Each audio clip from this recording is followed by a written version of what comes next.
263장 찬송하시겠습니다. 263장입니다.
묵상기도 하심으로 주일 예배를 하나님 앞에 드리시겠습니다.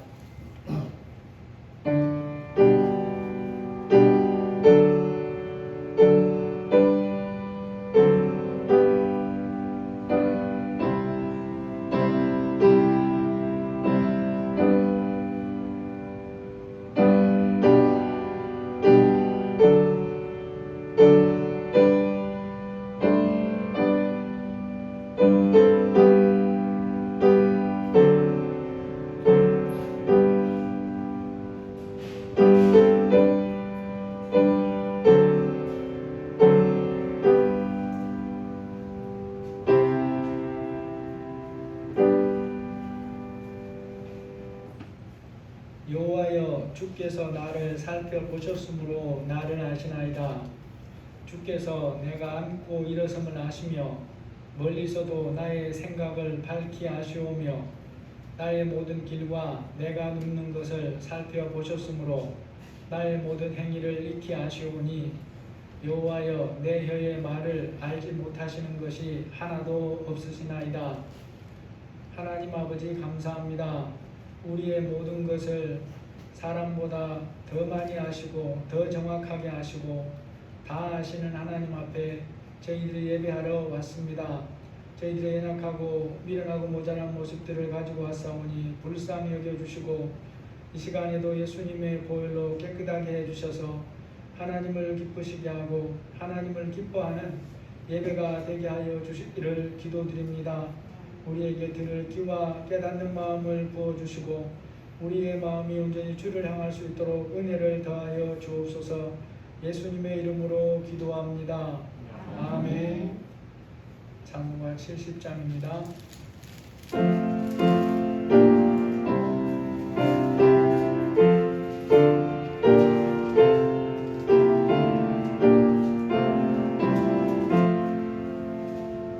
이랑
하나님 아버지를 내가 믿사오며 그 외아들 우리 주 예수 그리스도를 믿사오니 이는 성령으로 잉태하사 동정녀 마리아에게 나시고 본디오 빌라도에게 고난을 받으사 못 박혀 죽으시고 장사한 지 사흘 만에 죽은 자 가운데서 다시 살아나시며 하늘에 오르사 전능하신 하나님 우편에 앉아 계시다가 저리로서 산자와 죽은 자를 심판하러 오시리라.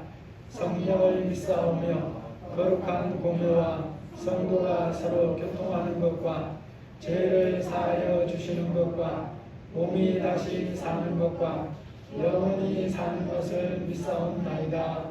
아멘. 찬송가 516장 부르시고 해내는 권사님 기도해 주시겠습니다.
좋으신 하나님 감사합니다.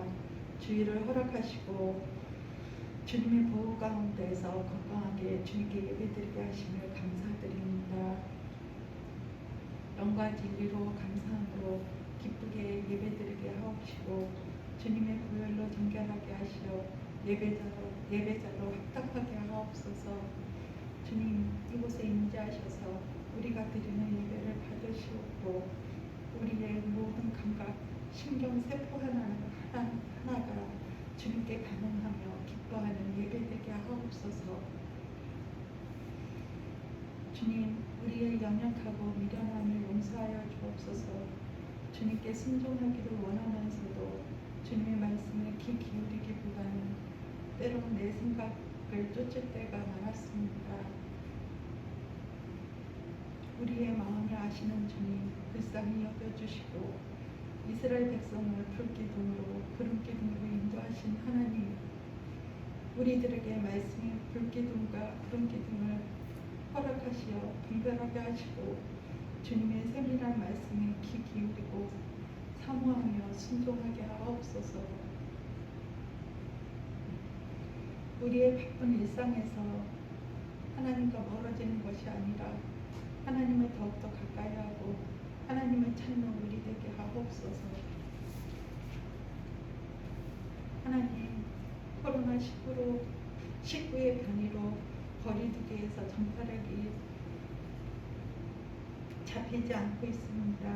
하나님, 우리를 용서해 주시고 불쌍히 여겨주셔서 우리를 보호하여 주시고 이 나라를, 지구를 보호하여 주시옵기를 간절히 바라고 원합니다. 주님의 보호하심 속에서 우리가 살아갈 수 있도록 도와주시고 하나님의 보호하심이 우리의 삶임을 알게 하여 주시옵기를 간절히 바라고 원합니다.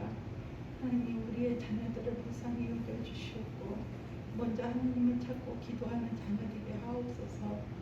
주님, 그들의 앞날을 주님께서 주장하시고 인도하여 주시옵기를 간절히 바라고 원합니다. 단위에 세우신 박형성 목사님, 성령의 충만한 은혜를 부어주시옵고 성령의 권능과 능력을 부어주시옵기를 간절히 바라고 원합니다.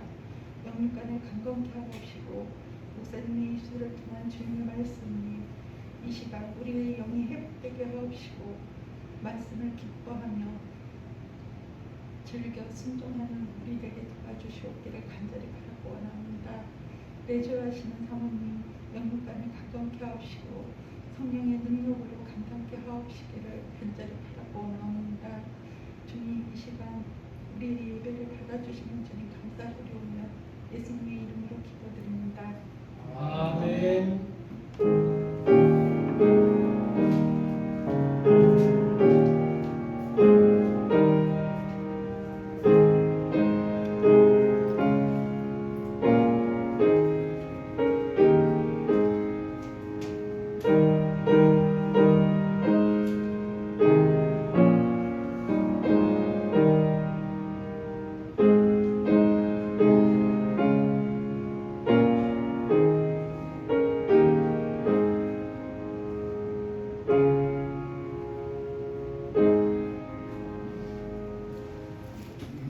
하나님 말씀 사사기 9장입니다. 16절에서 21절입니다.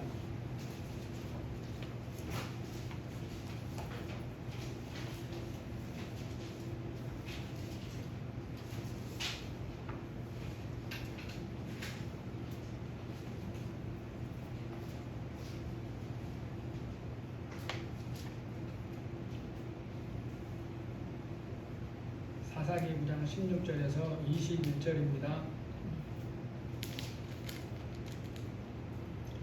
이제 너희가 아비멜렉을 세워 왕으로 삼았으니 너희가 행한 것이 과연 진실하고 의로우냐? 이것이 여룻바알과 그의 집을 선대함이냐? 이것이 그의 손이 행한 대로 그에게 보답함이냐?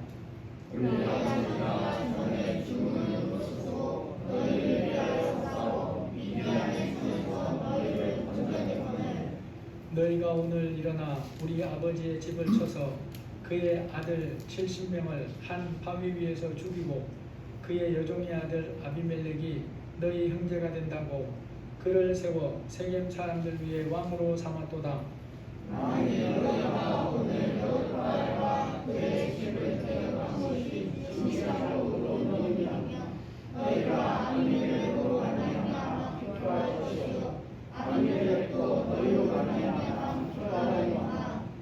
그렇지 아니하면 아비멜렉에게서 불이 나와서 세겜 사람들과 밀로의 집을 살을 것이요 세겜 사람들과 밀로의 집에서도 불이 나와서 아비멜렉을 살을 것이니라 하고 요단이 그의 형제 아비멜렉 앞에서 도망하여 피해서 베델로 가서 거기에 거주하니라. 아멘. 요즘 세계 보건업계에서 밖으로 다 드러내지는 않지만 아주 중요한 이슈가 하나 있습니다. 그게 바로 코로나 백신 제조 방법을 공개를 하느냐라는 거죠. 많은 사람들이 세계를 살리고 함께 살아야 한다는 면에서 이번 같은 대전염병 상태에서는 백신을 만든 제약사들이 그 자신들의 이익의 한계를 받아들이고 모든 나라들이 사용할 수 있도록 기술을 공개해야 된다라고 주장을 합니다. 그런 주장에 대해서 백신을 개발한 제약사들은 어떤 대답을 하고 있을까요? 당연히 동의할 수 없다고 말합니다. 제약사들이 노력한 만큼의 큰 대가를 얻어야 다음 기회도 또 서로가 투자를 하려고 할 것이고 어려움에 맞서서 노력하게 된다라고 얘기를 합니다. 그런 주장들을 보면 양쪽 다 나름대로 그럴듯한 이유가 되어 보입니다. 기술을 공개하자는 쪽 주장은 당연히 모두가 들으면 공감이 되죠. 이런 세계적 위기 상황에서 세계가 함께 살아야 질병에 대처할 수가 있고 끝낼 수가 있는데 그러기 위해서는 백신 만드는 기술을 다 공개해서 능력 있는 사람들이 다 사용하고 그런 나라들이 그래야 되지 않냐라는 거죠. 제약사들의 주장이 그들의 이익을 극대화시키려고 나오는 것이지만 그럼에도 또한 상당한 나름의 이유가 있어 보입니다. 이익의 극대화가 제한되면 앞으로 다른 질병이 올 때 성공 가능성이 전혀 보장되지 않는데 누가 엄청난 돈을 투자하려고 하겠냐 하는 거예요. 또 거기에 더해서 제약사들이 주장하는 게 또 한 가지가 있습니다. 그 백신의 제조 방법을 세상에 다 공개를 해도 실제로 그것을 자기들처럼 똑같이 만들어낼 능력을 가진 그런 기업들이 있다고 보장을 못 한다는 거예요. 보이는 모든 기계를 다 그대로 설치를 해도 거기서 생산되는 제품은 자기들이 보장해 줄 수도 없다는 겁니다. 혹 자기들이 몇 군데를 도와준다고 하더라도 그 나머지 모든 그런 것들은 오히려 비슷한 것을 만들어서 생명을 위기에 빠뜨릴 수도 있다라는 거죠. 여기서 생각해 보고자 하는 게 두 가지입니다. 이 두 가지 주장은 그 내용에서 보면 완전히 반대되잖아요. 그런데 놀랍게도 그 반대되는 주장인데 양쪽에 다 공감되는 부분이 있다는 거예요. 백신 기술을 공개해야 한다고 주장하는 사람들의 의견에도 당연히 공감이 되고 반면에 백신 제조 회사들이 하는 주장에도 공감되는 부분이 있습니다. 사람들이 주장하는 것은 그것이 사람이 보기에 아무리 그럴듯하고 모두에게 공감이 가는 것일지라도 그것이 전부가 아니라는 거예요. 자기들의 주장만이 절대적으로 옳다고 주장할 수가 없는 겁니다. 어떤 주장이 분명히 옳게 여겨지는 경우라도 그 반대측 주장 또한 얼마든지 옳을 수가 있다는 거예요. 그 옳음의 정도에서 이러한 것이 사람들의 수준이라는 거죠. 사람들 주장의 옳음의 정도가 그러한 데 비해서 하나님의 말씀은 다르다는 것입니다. 오직 하나님의 말씀만이 절대 옳음, 절대 공의, 절대 정의가 된다는 거죠. 하나님이 세상을 지으시고 절대 정의와 공의와 옳음을 가지고 세상을 운행하시는 분이기 때문에 그렇습니다. 그러면 하나님의 백성은 어떻게 살아야 된다는 말이겠습니까? 하나님의 말씀을 기준으로 살아야 한다는 거죠. 그 그 하나님의 말씀을 기준으로 사는 삶으로 우리가 변화되어 가고 성장해 가야 되는 게 믿음으로 사는 삶입니다. 하나님이 원하시는 삶, 말씀의 가치관으로 변화되고 성장해 가는 것은 선택이 아니라 하나님의 자녀에게 반드시 되어져야 될 일이라는 거죠. 그러므로 우리가 하나님의 기준이 뭔가를 알아야 됩니다. 그런데 많은 기준을 다 이렇게 하나하나 세밀하게 외고 살아갈 수 있는 사람은 아무도 없어요. 그런데 하나님이 누구라도 알 수 있는 그 기준을 주신 게 오늘 읽은 본문 말씀에 정확하게 말씀하고 있다라는 것입니다. 그것이 바로 뭐냐면 진실하고 의로우냐라는 것입니다. 진실하고 의로우냐. 여러분, 이 말씀은 그 사람이 믿기 전에 어떠한 삶을 살아왔던가 하는 것은 중요하지 않습니다.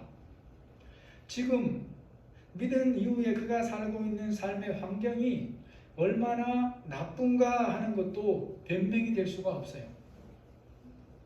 그가 상대하는 사람들이 어느 정도로 부정직하고 악한가 하는 것들도 전혀 고려사항이 아니라는 것입니다. 그가 예수님을 믿는 사람이라면 이후의 삶에서 변화되고 성장해 가야 할 기준이 오직 하나님 말씀이 인정하는 진실하고 의로움이라고 하는 것입니다. 다른 말씀의 많은 구체적인 교훈들을 몰라도 하나님이 말씀하는 것이 이것입니다. 너희의 삶이 하나님 앞에서 진실하고 의로우냐라는 거죠. 사사기서 말씀을 보면 그들이 처해 있는 상황이 굉장히 혼란스러워 보여요. 그래서 사람이 보기에 이렇게도 하고 저렇게도 합니다. 그러한 혼란스러운 속에 살고 있는 그들에게 그럼에도 불구하고 하나님께서 요구하시는 삶이 바로 이러한 모습이다는 거죠. 요담의 입을 통해서 하나님 그들에게 말씀하시는 삶이 16절에서 말씀합니다. 이제 너희가 아비멜렉을 세워 왕으로 삼았으니 너희가 행한 것이 과연 진실하고 의로우냐?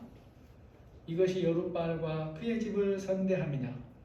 이것이 그의 손이 행한 대로 그에게 보답함이냐? 이 말씀이 이제 어떤 상황에서 어떤 사람들을 대상으로 하는 말씀인가를 생각해 봐야 됩니다. 사사기서에 등장하는 하나님 백성들의 삶을 보면 그들이 하나님을 믿음에도 하나님과 전혀 상관없이 사는 그런 모습들을 많이 볼 수 있어요. 그들의 삶은 하나님의 뜻대로 살기도 하고 또 자기 생각대로 살기도 하는 이것이 뒤죽박죽이 되어 있습니다. 그래서 우리 독자들은 이 사사기서 말씀을 특별히 중간 뒷부분으로 가면서 분별할 수 있어야 돼요. 대표적인 경우가 입다 사사의 같은 경우입니다.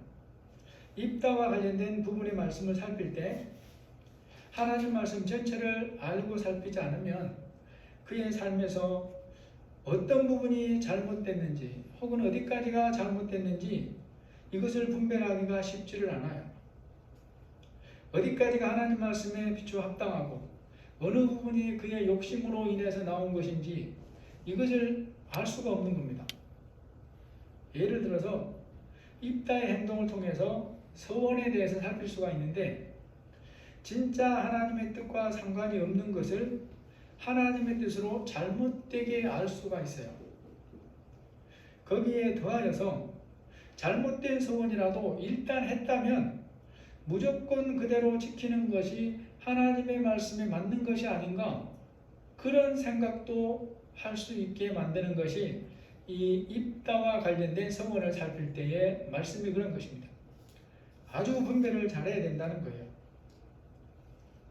사사기서 내용 중에서 하나님의 뜻이 드러나는 분명함 혹은 선명함의 정도에서 볼 때 하나님의 말씀 또는 교훈인 것과 사람들의 생각이 뒤섞여 있는 것을 그대로 보여주는 것이 9장도 그런 모습입니다.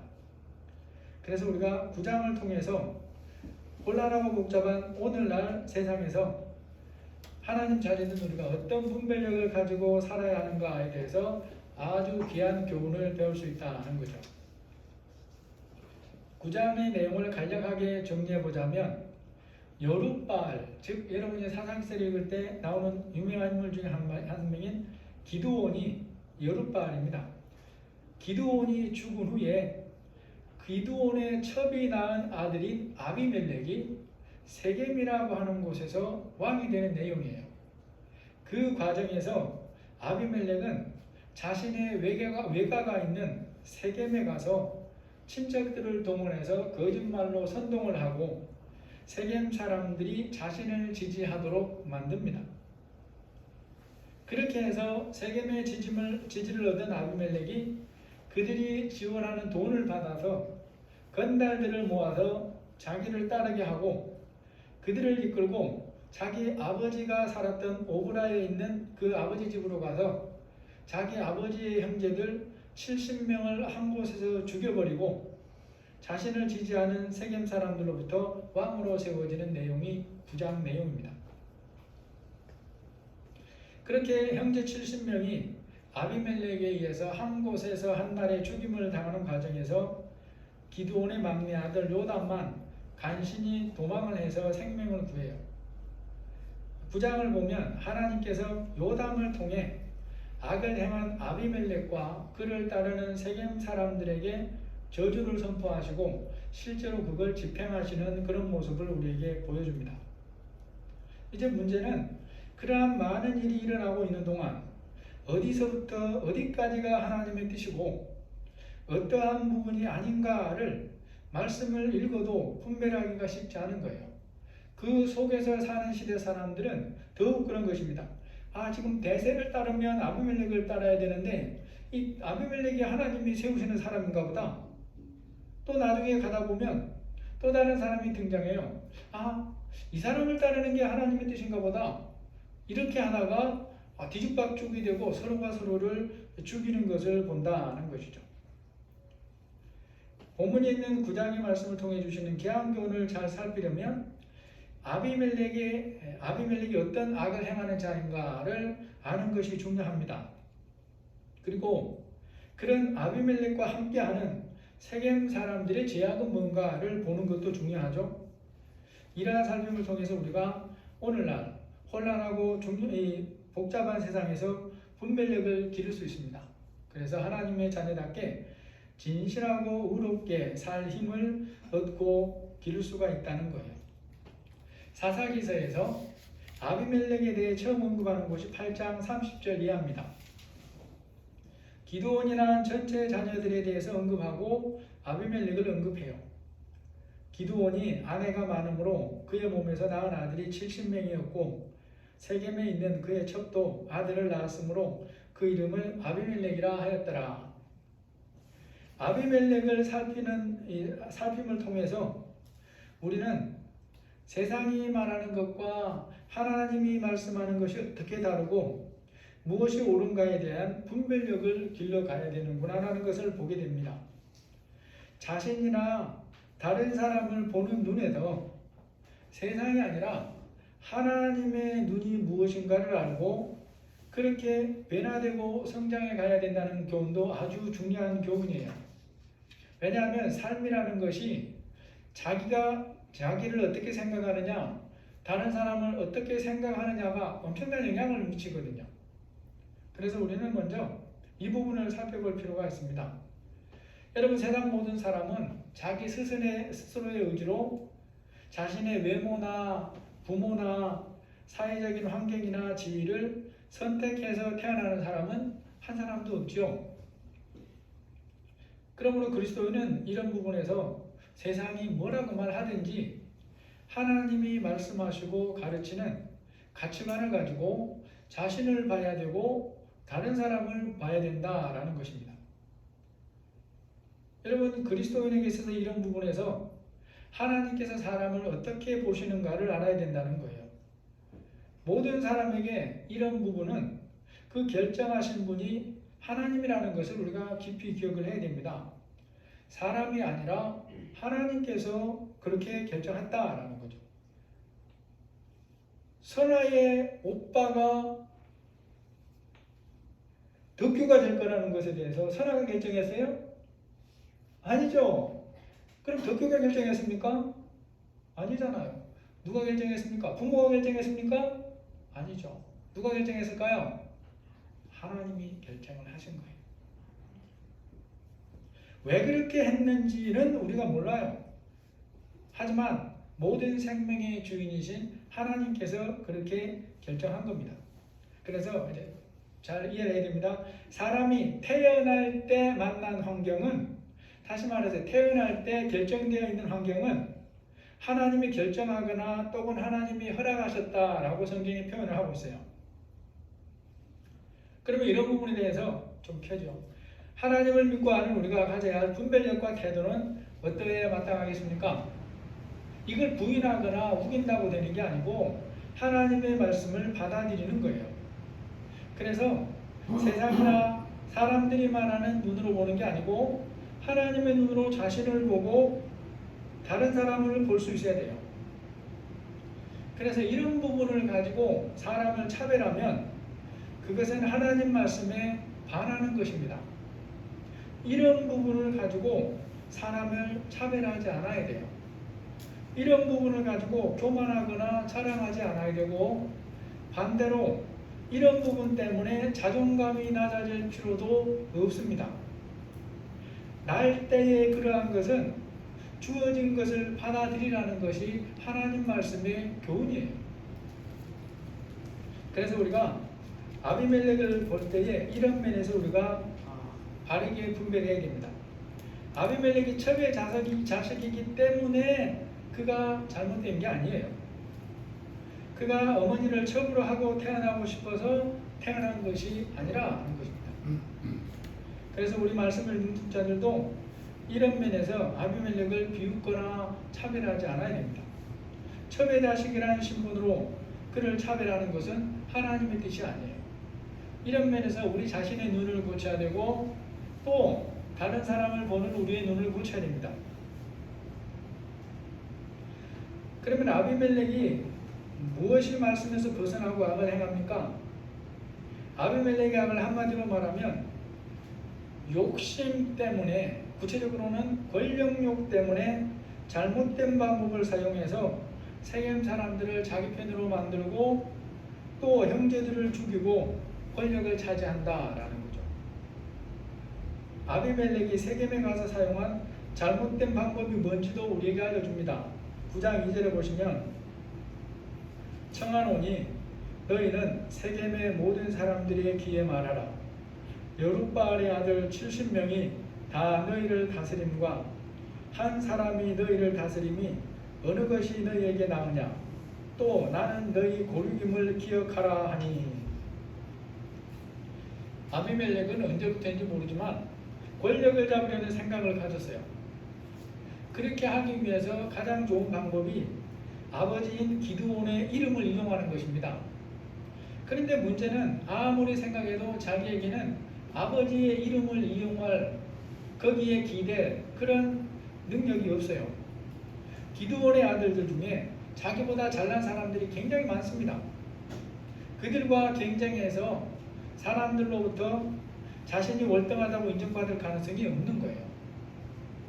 자신의 입장이 그러하다는 것을 알고 하는 행동이 뭡니까?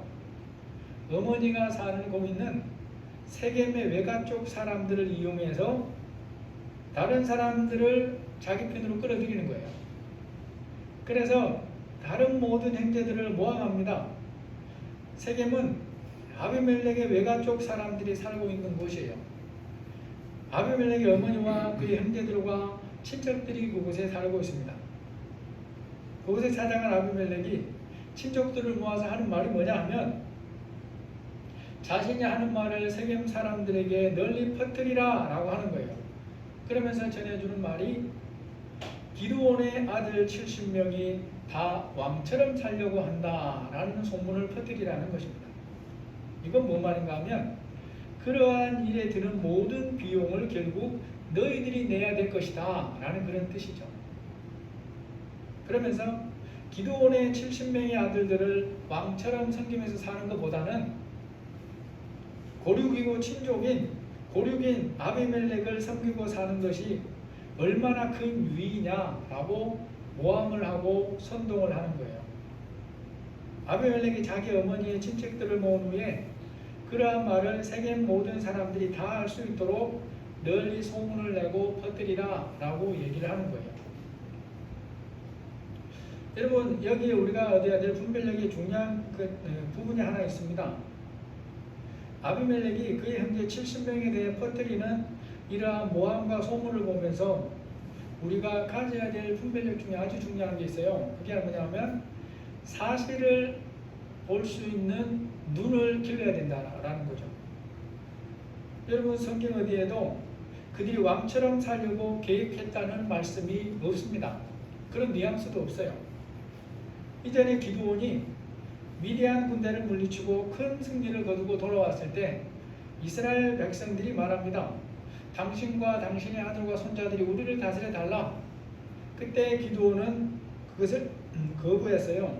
8장 23절에 보면 기드온이 그들에게 이르되 내가 너희를 다스리지 아니하겠고 나의 아들도 너희를 다스리지 아니할 것이요 여호와께서 너희를 다스리리라.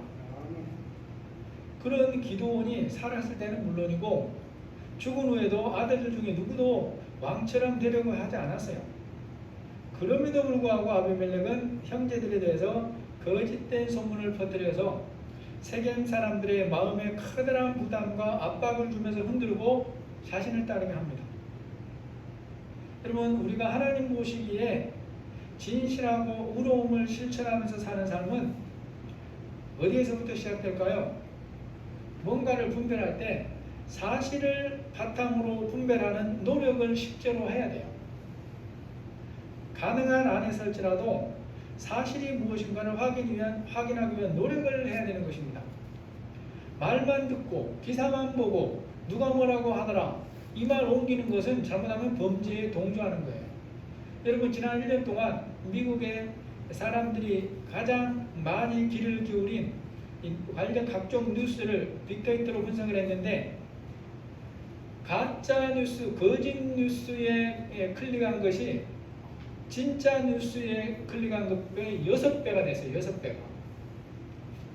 이런 미국이 세계 강대국이지만 그 사람들이 똑똑한 게 아니에요. 글을 쓰고 소통을 할 수 있는 능력이 국민의 25%에게는 없다 그래요. 그냥 말만 하는 거예요. 그리고 이 백신에 대해서 극도의 불신을 조장하는 사람들이 40% 정도 돼요. 그러니까 미국은 백신이 넘쳐나는데 안 맞은 거예요. 그러니까 막 미국이 죽은 사람이 60만 명이 넘어요. 미국은 우리나라보다 훨씬 더 양극화되어 있습니다. 이런 면에서. 여러분, 우리가 뭔가를 평가하고 비평할 수 있지만 그러한 종류의 말도 사실에 근거해야 하나님도 보시기에 진실하고 의로운 것이 되는 겁니다. 아비멜렉의 거짓 소문과 선동에 세겜 사람들은 어떻게 반응합니까? 그들은 분별하려는 노력을 안 해요. 그냥 들리기 그 귀가 그냥 좋게 들리니까 이게 우리에게 유익이겠다 하고 거기에 따릅니다. 9장 3절 4절 보면 그들의 마음이 아비멜렉에게로 기울어서 이르기를 그는 우리 형제라 하고 바알브리 신전에서 은 70개를 내어 그에게 주매. 아비멜렉의 편에 서기로 한 세겜 사람들이 돈으로 아비멜렉을 지원하죠. 아비멜렉은 세겜 사람들이 주는 돈을 가지고 건달을 사서 자기를 따르게 하고 그들을 데리고 형제들이 사는 곳으로 가서 형제들을 70명을 몰살하는 거예요. 9장 4절 5절 보니까 아비멜렉이 그것으로 방탕하고 경박한 사람들을 사서 자기를 따르게 하고 오브라에 있는 자기 아버지 집으로 가서 여룻바알의 아들 곧 자기 형제 70명을 한 바위 위에서 죽였으되. 세겜 사람들의 악은 뭡니까? 아비멜렉의 그 모함과 선동을 분별하지 못하고 동참을 한 것이고 거기에 그냥 마음으로만 동참하는 게 아니고 적극적인 행동으로 실행을 하는 거예요. 그래서 자기들의 돈을 그에게 줍니다. 사실 이 아비멜렉은 돈이 없어요. 그런데 어디에서 나와서 이 건달들을 사서 형제들을 죽이느냐? 세겜 사람들이 준 돈에서 그런 거예요. 그래서 이 모든 아비멜렉의 악은 또한 세겜 사람들의 악이 됩니다. 아비멜렉이 그의 형제 70명을 죽인 후에 세겜 사람들의 추대로 왕이 되는데 그게 9장 6절이죠. 세겜의 모든 사람과 밀로 모든 족속이 모여서 세겜에 있는 상수리나무 기둥 곁에서 아비멜렉을 왕으로 삼니라. 이제 아비멜렉이 형제들을 죽일 때에 혼자 도망한 사람이 요담이에요. 그렇게 악을 행한 아비멜렉과 그의 동조하여 한편이 된 세겜 사람들을 향해서 하나님이 말씀하시고 심판하시는 교훈을 알려면 요담이 하는 말을 보고 이후에 이 말이 어떻게 실행되는가를 보면 됩니다. 요담이 간신히 도망을 쳐서 세겜 사람들에게 하는 말이 9장 7절이에요. 요담이 그리심산 꼭대기로 가서 서서 그의 목소리를 높여 그들에게 외쳐 이르되 세겜 사람들아 내 말을 들으라. 그리하여야 하나님이 너희 말을 들으시리라. 요담은 이제 쭉 읽어보시면 가시나무가 왕이 되는 비유를 가지고 아비멜렉과 그를 왕으로 세운 사람들의 행위가 얼마나 잘못되고 악한 행위인가를 말씀합니다. 기드온의 아들 70명을 죽인 아비멜렉이나 거기에 동조한 세겜 사람들의 행위가 하나님 보시기에 진실하고 의로운가를 돌아보라 라고 해요. 이 요담의 선포에는 잘못에서 돌이키라는 의미도 들어있는 것으로 봐야 됩니다. 왜냐하면 요담이 선포한 후에 이 말이 실행되기까지 만 3년의 시간이 흘러요. 3년의 시간을 하나님이 허락했다고 볼 수 있어요. 돌이키지 않으면 하나님이 이렇게 심판할 거라고 말하는 게 20절입니다. 아비멜렉에게서 불이 나와서 세겜 사람들과 밀로 사람들을 살을 것이요 세겜 사람들과 밀로의 집에서도 불이 나와서 아비멜렉을 살을 것이다. 요담은 아비멜렉은 마치 가시나무와 같은 존재고 그를 왕으로 세운 사람들은 그들이 세운 가시나무에 의해서 찔려 죽게 될 것이다 라고 하는 저주를 해요. 불이 서로를 태우는 것처럼 세겜 사람들과 아비멜렉이 서로가 서로에게 불이 되고 가시가 되어서 서로를 찌르고 불사르게 된다고 하는 무서운 저주의 말씀을 선포하는 것입니다. 요담을 통해 선포된 하나님의 말씀이 언제부터 이루어지느냐? 그로부터 3년이 지난 후에 이루어지는데 이것이 하나님에 의해 시작됐다고 분명히 말씀해요. 22절, 23절 보시면 아비멜렉이 이스라엘 다스린 지 3년에 하나님이 아비멜렉과 세겜 사람들 사이에 악한 영을 보내심에 세겜 사람들이 아비멜렉을 배반하였으니. 여러분, 사람들 사이가 좋던 경우라도 이런저런 오해거리로 때로는 멀어지거나 막 그럴 수도 있죠. 그런데 때로 어떤 일은 그 이유를 하나님이 말씀합니다. 하나님이 그렇게 하신다. 아비멜렉과 세겜 사람들 사이에 이런 일이 일어나는 원인을 알아야 돼요. 그것이 그냥 일상적으로 작은 오해에서 의견 대립에서 일어나는 게 아닙니다. 하나님께서 악을 행한 아비멜렉과 세겜을 심판하심에서 일어나는 일이다 라고 말씀하는 거예요.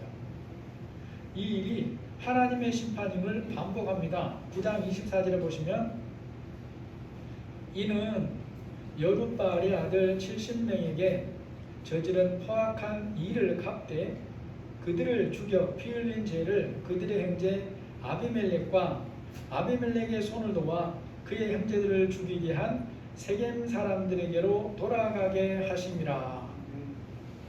하나님의 심판이 누구를 향한 것이라고 말씀합니까? 아비멜렉과 그의 편에 선 세겜 사람들이라고 너무나 분명하게 밝혀두고 있어요.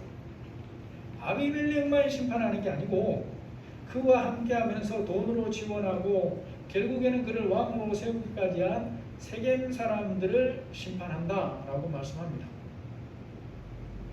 이제 우리가 하나님의 심판을 보면서 분별해야 될 또 한 가지 아주 중요한 게 있습니다. 이렇게 반복해서 하나님의 심판이라고 말씀하고 있기 때문에 우리는 아는데 그 현장 속에서 살아가는 사람들은 하나님이 행하시는 것을 전혀 볼 수가 없어요. 그럼에도 하나님이 행하신 일이라고 말씀하는 거예요. 왜 그러냐면 성경 계속 보시면 에벳의 아들 가알이라고 하는 사람이 그의 형제들과 함께 세겜성으로 이사를 옵니다. 그런데 세겜 사람들이 이사 온 지 얼마 되지도 않는 그 가알을 신뢰하고 따르는 거예요. 그러면서 아비멜렉을 배반하는 것입니다. 결국 아비멜렉이 자신을 배반한 이 세겜 사람들을 불러 사르는데 9장 49절이에요. 아비멜렉을 따라 보루 위에 놓고 그것들이 얽혀있는 보루에 불을 놓음에 세겜 망대에 있는 사람들이 다 죽었으니 남녀가 약 1000명이더라. 무려 1000명의 사람들이 불에 타져 그냥 구이가 되어버린 거예요. 자신을 배반한 세겜 사람들을 불사른 아비멜렉입니다.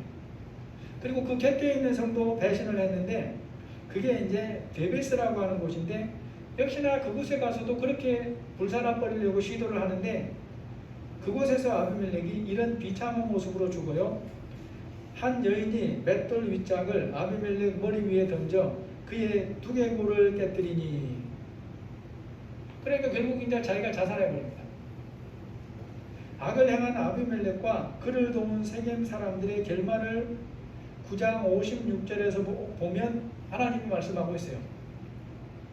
아비멜렉이 그의 형제 70명을 죽여 자기 아버지에게 행한 악행을 하나님이 이같이 갚으셨고, 또 세겜 사람들의 모든 악행을 하나님이 그들의 머리에 갚으셨으니 여룻바알의 아들 요담의 저주가 그들에게 응하니라 라고 말씀합니다. 이게 결론이에요. 여러분, 이 시간 살피는 말씀을 통해서 우리가 무엇을 배워야 될까 정리를 해볼 필요가 있습니다. 많은 교훈이 있지만 가장 중요한 것은 하나님의 자녀는 어떻게 살아야 되는가 하는 것에 대해서 분별력을 가지고 살아야 되는데, 세상이 아무리 혼란스러워도 그리스도인은 분별하면서 살 책임이 있다는 거예요. 그러면 뭘로 분별하냐? 하나님의 말씀을 다 알면 가장 좋은데 몰라도 알아야 될 게 있습니다. 하나님 보시기에 진실하고 의롭게 살아라. 이것이 하나님이 우리에게 주는 교훈이에요. 많은 것을 외워야 되는 게 아닙니다.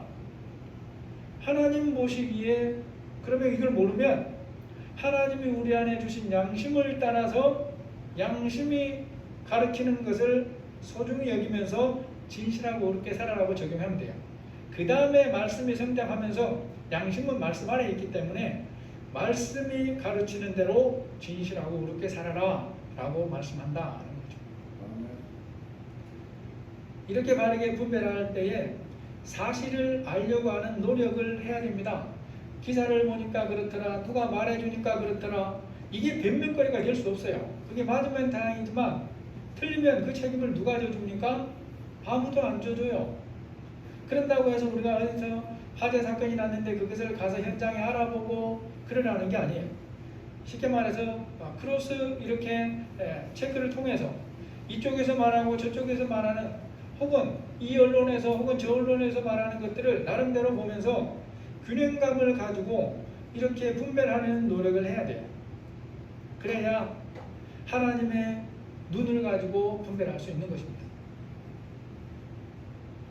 우리는 나면서부터 내가 어쩌지 못하는 환경 속에서 주어진 것들에 대해서는 하나님 눈으로 자기를 보고 형제를 봐야 돼요. 그래야 교만하거나 실망하거나 낙심하지 않고 하나님의 말씀을 붙들 수 있습니다. 우리가 이런 부분에서 생각해야 될 중요한 교훈 중에 하나는 바른 분별력을 가지고 산다는 것이 거저되지 않는다는 거예요. 말씀의 분별력을 가지고 살기 위해 대가를 지불하고 경건을 유지해야 됩니다. 이때의 경건이란 건 뭐냐? 온갖 것들과 온갖 그릇한 주장으로 뒤섞인 혼란한 세상 속에서 오직 말씀을 기준으로 삼아서 분별하는 삶의 자세예요. 다른 환경적인 게 아니라 말씀을 기준으로, 말씀의 교훈을 기준으로 삼아서 분별하고 사는 자세라는 것입니다. 또 한 가지 교훈은 하나님의 자녀가 분별력을 가지고 경건한 삶을 사는 것을 방해하는 것이 있다는 거예요. 흐려지게 하는 것이 있어요. 큰 힘이 있습니다. 여기에 큰 힘을 가진 게 있어요. 뭐냐? 권력욕, 인간관계, 돈에 대한 욕심, 오늘 세 가지를 우리에게 가르쳐주고 있어요. 권력욕, 인간관계, 돈에 대한 욕심, 이것이 분별력을 흐르게 하는 강한 힘을 가지고 있고 아비멜렉과 세겜 사람들이 이것 때문에 망합니다. 여러분, 우리가 기억해야 될 게 있습니다. 때로 하나님의 심판과 결산하심을 보기까지 오랜 시간이 걸리기도 하고 심지어 이 땅에서는 내가 볼 수 없는 경우도 있지만 하나님의 말씀은 영원히 살아있어요. 하나님이 오늘도 우리에게 이렇게 말씀하신다는 것을 기억해야 됩니다. 너희가 행한 것이 과연 진실하고 의로우냐? 절대 진리를 부정하고 사회가 혼란할수록 또 정치나 전염병으로 인한 수많은 주장들이 난무할수록 말씀이 가르치는 본질을 붙들고 사는 것이 중요합니다. 우리의 삶이 진실하고 의로우면 나머지는 누가 책임진다는 것입니까? 하나님이 책임진다는 거예요. 영원하신 하나님이 오늘도 그러한 자들과 함께 하시고 또 진실하고 의로운 삶을 살아갈 수 있는 힘을 주신다는 것을 기억하시고 우리 모든 성도님들이 힘내시기를 예수님의 이름으로 축복합니다. 하나님, 우리가 참 약합니다. 온갖 것들이 그럴듯한 주장들이 다 난무하는 세상 속에서 삽니다. 우리에게 하나님의 말씀으로 분별하게 하여 주시고 진실하고 의로운 자로 살아서 하나님의 은혜 안에 붙들림 안에 이 땅의 삶을 잘 완주할 수 있도록 도와주옵소서. 예수님의 이름으로 기도합니다. 아멘. 찬송가 424장입니다.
하나님, 우리 혼란스러운 세상 속에서 우리에게 분별력을 더하여 주시고 또 주님 주신 것들을 가지고 주님 기뻐하는 삶으로 잘 사용하며 사는 복된 자들 되게 하여 주옵소서. 우리 성도들 가정과 직장 위에 사업장 위에 자녀들 위에 함께 하시고 살펴주시고 지켜주셔서 하나님이 기뻐하지 않는 곳에 헛된 곳에 물질이 흘러가지 않도록 도와주시고 주님이 함께 사용하는 그런 삶을 살도록 도와주시고 일용할 양식이 풍성케 허락하여 주옵소서.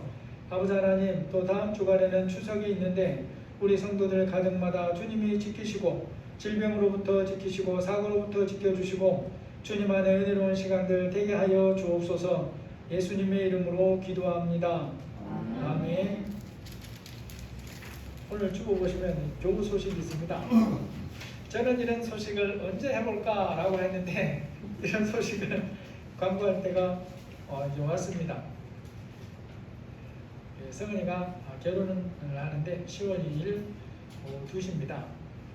더베일리 하우스 삼성이라고 뒤에 적어놓은 대로 있습니다. 근데 이제 참여할 수 있는지에 대해서는 다음 주쯤 아마 말씀을 드릴 수 있을 것 같아요. 지금은 아직 유동적인 부분이 많아서 이 부분은 말씀드리기가 좀 어려울 것 같습니다. 기억나시면 기도해 주시기를 바랍니다. 찬송가 330장입니다.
이제는 우리 주 예수 그리스도의 은혜와 하나님의 사랑하심과 성령의 교통하시고 인도하시고 보호하시는 은혜가 진실하고 의롭게 사는 자에게 하나님의 놀라운 은혜가 임한다는 것을 깊이 기억하고 진실하고 의로운 자로 분별하며 살기를 원하는 우리 모든 사랑하는 성도들 위해 지금부터 영원토록 함께 계실지어다. 아멘.